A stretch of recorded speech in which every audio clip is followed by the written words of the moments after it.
कहानी की शुरुआत हीरो योगा से होती है, जो अपने लॉयल पार्टी के साथ डीमन लॉर्ड के कैसल के बाहर खड़ा होता है। मेंबर्स एक दूसरे को फाइनल बैटल के लिए हाइप करते हैं। कोई कहता है कि आज सब खत्म होगा, कोई कहता है कि हम जरूर जीतेंगे। एटमॉस्फेयर बिल्कुल वैसे ही होता है जैसे स्कूल या कॉलेज में एग्जाम से पहले फ्रेंड्स एक दूसरे को मोटिवेट करते हैं। थोड़ी देर बाद कैसल के गेट्स अपने आप खुल जाते हैं और अंदर से कई सिनिस्टर आंखें बाहर झांकती है। जैसे ही पार्टी कैसल के अंदर जाती है, उनके सामने डीमन लॉर्ड का जनरल योकी आता है। वो बहुत एरोगेंट तरीके से उनका मजाक उड़ाता है और कहता है कि वे बहुत वीक है। पार्टी का मेज उस पर एनर्जी ब्लास्ट से अटैक करने की कोशिश करता है, लेकिन योकी उसे बड़ी आसानी से डिस्पेल कर देता है। इसके बाद सोर्ड्समैन मेले अटैक करता है, लेकिन योकी उसके अटैक को डच करता है और एक किक में उसे पीछे फेंक देता है। फिर सपोर्ट में सेसिलिया योगा पर एनहांसमेंट स्पेल डालती है। योगा अपनी अल्टीमेट स्पेल एक्सकैलिबर को योकी की तरफ छोड़ता है। योकी अपनी एंडलेस डार्क स्पेल से जवाब देता है। दोनों की पावर्स आपस में टकराती है, लेकिन आखिर में योकी हीरो को ओवर पावर कर देता है और पूरी पार्टी को अकेले ही हरा देता है। जमीन पर पड़े हुए योगा को लगता है कि शायद यही उनकी जर्नी का एंड है। वो अनकॉन्शियस हो जाता है। योगा के बेहोश होते ही योकी सभी हीरोज को हील करना शुरू करता है। तभी उसकी नजर सपोर्ट में सिसिलिया पर जाती है और उसके लुक्स में डिस्ट्रैक्टेड हो जाता है। कुछ समय बाद वो सभी हीरोज को कैसल की प्रजनन में ले जाता है। वहाँ उसके सबऑर्डिनेट्स उससे पूछते हैं कि क्या हीरोज को मार देना चाहिए। योकी अचानक उन्हें देखकर शॉक हो जाता है और उसके सभी सबऑर्डिनेट्स उसे सिसिलिया को घूरने के लिए टीज करने लगते हैं। आखिर में योकी सह करता है और उन्हें आदेश देता है कि हीरोज को किसी ह्यूमन विलेज के पास छोड़ दिया जाए। वो दिल ही दिल में अपनी एंजेलिक क्रश को पेनफुल गुड बाय कहता है। 1 महीने बाद डीमन लॉर्ड योकी को सीधे अपने रूम में समन करता है। वहाँ उसका राइट हैंड मैन जाकियल उससे पूछता है कि हीरोज कितनी बार वापस चैलेंज देने आ चुके हैं। योकी बताता है कि वे अब तक 13 बार आ चुके हैं। ये सुनकर जाकियल उन्हें वीक स्टूडेंट्स की तरह समझता है जो लेसन नहीं सीखते। डीमन लॉर्ड सोचता है कि योकी ने अब तक हीरोज को मारा क्यों नहीं। योकी जवाब देता है कि वे इतने मिजरेबल है कि उसके अटेंशन के भी लायक नहीं है। डीमन लॉर्ड सुझाव देता है कि उसके सबऑर्डिनेट्स ये काम संभाल लें। ये सुनकर योकी सर्वेंट्स हीरोज की पावर के सामने टिक नहीं पाएंगे और वह नहीं चाहता कि प्रीटी सपोर्ट मेज को कोई नुकसान पहुंचे। वह खुद हीरोज को डिस्पोज करने की परमिशन मांगता है। डीमन लॉर्ड मुस्कुराता है और चुपचाप अग्री कर देता है। थ्रोन रूम से निकलते समय योकी हीरोज की लाइफ को लेकर वरीड होता है। वो जानता है कि वही अकेला है जो उन्हें रोक सकता है, वरना हीरोज इतने स्ट्रॉन्ग है कि डीमन लॉर्ड को भी मार सकते हैं। वो सोचता है कि अब उसे क्या करना चाहिए, क्योंकि डीमन लॉर्ड जल्द ही पूरी दुनिया पे रूल करेगा। अगले दिन हीरोज फिर से डीमन लॉर्ड के कैसल में लौट आते हैं। योकी सोर्ड्समैन और युगा को पीछे धकेल देता है। तभी असॉल्ट में इस मकाना काउंटर अटैक करती है। उसकी स्पेल्स की पहली वेव को योकी ब्लॉक कर लेता है, लेकिन मकाना चुपचाप दूसरी वेव लॉन्च करती है जो उसे सरप्राइज कर देती है। फिर भी योकी टाइम पे रिएक्ट करता है और उसे ब्लॉक कर लेता है। उसकी लाइटनिंग फास्ट रिफ्लेक्सेस देखकर मकाना पूरी तरह शॉक हो जाती है। इसी दौरान योकी देखता है कि सिसिलिया अपने फ्रेंड्स को हील कर रही है और वह हंसता है और हीरोज का मजाक उड़ाता है और उनके अटेम्प्ट्स को फ्यूटाइल बताता है। योगा हार नहीं मानता और फिर से एक्सकैलिबर स्पेल यूज करता है, लेकिन योकी आसानी से सरवाइव कर जाता है और कहता है कि उनके पास कोई और चॉइस नहीं है। उन्हें इविल डीमन लॉर्ड को हराने के लिए आगे बढ़ते रहना होगा। ये सुनकर अचानक ससिलिया की तरफ इशारा करता है और कहता है कि अगर वे उसे छोड़ दे तो आगे जा सकते हैं। योगा तुरंत मना कर देता है, लेकिन मकाना कहती है कि उन्हें ऑफर एक्सेप्ट कर लेना चाहिए।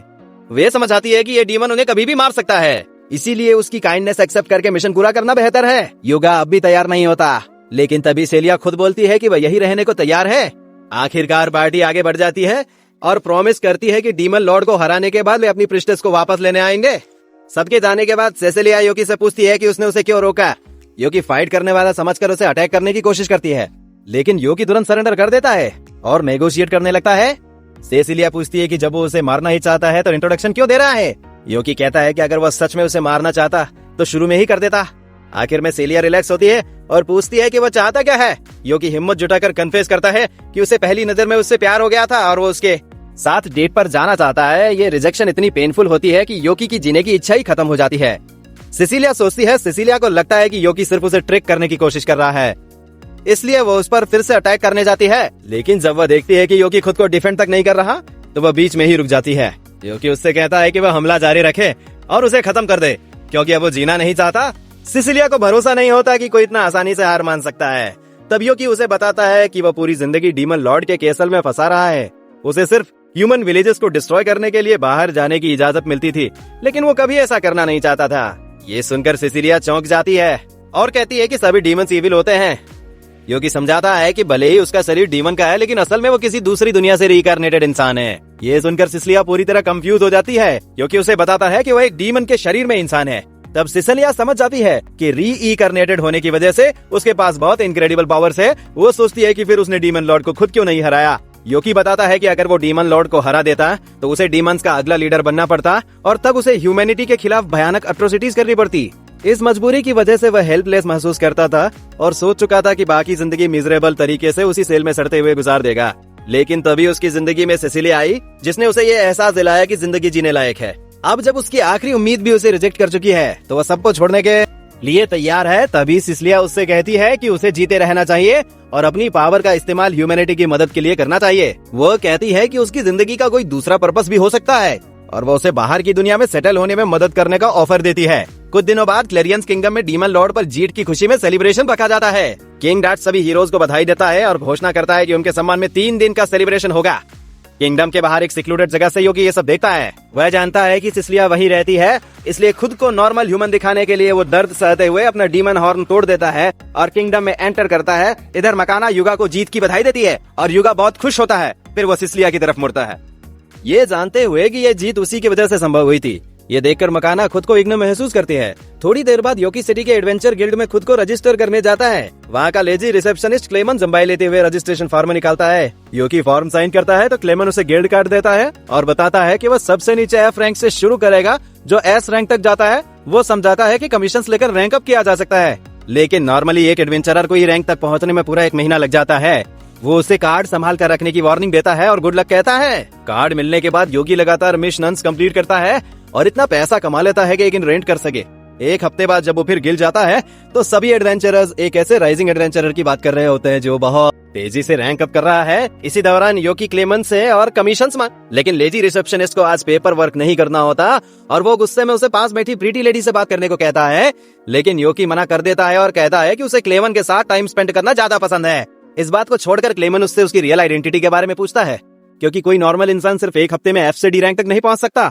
योकी अनजान बनने की कोशिश करता है तो क्लेमन से करता है और कहता है कि उसने कुछ इलीगल नहीं किया, इसलिए वो उसे परस्क्यूट नहीं कर सकता। तभी एक हुड पहनी लड़की अंदर आती है और क्लेमन से योकी की मिशंस कैंसिल करने को कहती है। योकी शॉक हो जाता है क्योंकि वो लड़की सिसिलिया होती है। क्लेमन भी सोचता है कि हीरो प्रिंसेस गिल्ड में क्या कर रही है। सिसिलिया उसे धीरे बोलने को कहती है, फिर योकी की तरफ मुड़कर उसे प्राइवेट जेट के लिए अपने घर चलने का इन्विटेशन देती है। जब वे सिसिलिया के कैरियर में बैठते हैं तो योकी सोचता है कि किसी लड़की का उसे घर बुलाना कितना स्ट्रेंज है। घर पहुंचते ही एक गार्ड योकी को देखकर सस्पिशियस हो जाता है और भाला तानकर पूछता है कि वो सिसिलिया के साथ क्यों था। सिसिलिया आगे आकर बताती है कि वो उसका फ्रेंड है। तब दूसरा गार्ड अपने साथी को खींचकर दूर ले जाता है और उससे माफी मांगती है कि वो उसे जल्दी नहीं ढूंढ पाई। लेकिन योकी को बुरा नहीं लगता, वह सोचता है कि इतनी बड़ी सिटी में उसने कैसे ढूंढ लिया। सिसिलिया बताती है कि इतनी कम टाइम में डी रैंक तक पहुंचने की वजह से वह पूरे टाउन में फेमस हो चुका है, इसी वजह से वो उसे एडवेंचर्स गिल्ड छोड़ने को कहती है। ये सुनकर योकी पूरी कहे कंफ्यूज हो जाता है। सिसिलिया समझाती है कि डीमन लॉर्ड की हार के बाद बाकी नेशंस पावर पाने के लिए प्रॉक्सी वॉर शुरू कर चुकी है। वो बताती है कि युगा को रूलर्स की तरफ से वुमेन, मनी और पावर के कई ऑफर्स मिल रहे हैं। युगा को हीरो से थोड़ी जेलसी महसूस होती है, लेकिन वह यह भी समझता है कि नेशंस उसे सिर्फ फौरने की तरह यूज करना चाहती है। तभी सिसिलिया बताती है कि उसकी एक्स्ट्रा ऑर्डिनरी पावर भी उसे ऐसे ही खतरनाक ध्यान का सेंटर बना देगी। सिसिलिया उसे समझाती है कि अलग अलग नेशंस उसकी ताकत पर ध्यान देने लगेंगी क्योंकि वह हीरो से भी ज्यादा स्ट्रांग है। उसे डर है कि लोग योकी की पावर को गलत तरीके से यूज करके पूरी दुनिया पर कब्जा करना चाहेंगे। योकी उसकी चिंता समझता है, लेकिन वो उसे याद दिलाता है कि उसे अपने बिल्स भी पे करने होते हैं और सिर्फ अच्छे इरादों से जिंदगी नहीं चलती। सिसिलिया कहती है कि वह खुद उसे हायर कर सकती है, लेकिन वह मानती है कि उसके पास इतना पैसा नहीं है जो उसकी मेहनत के लायक हो।